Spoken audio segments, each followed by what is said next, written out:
What's good, people? Thank you for tuning in. So this is my wing design of the RC airplane model that I'm making, and this is not much, but yeah, so this is the airfoil design. I'm using a flat bottom airfoil, and the pitching of the airfoil isn't that much actually from the bottom line, and this is the front part, how it looks like.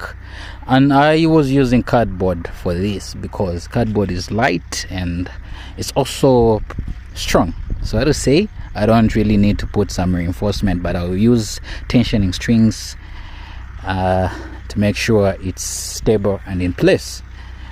And these are the flaps. I don't know if I should call them ailerons or flaps, but because they are right in the middle, so they look like flaps and then like ailerons. So yeah, this is the bottom.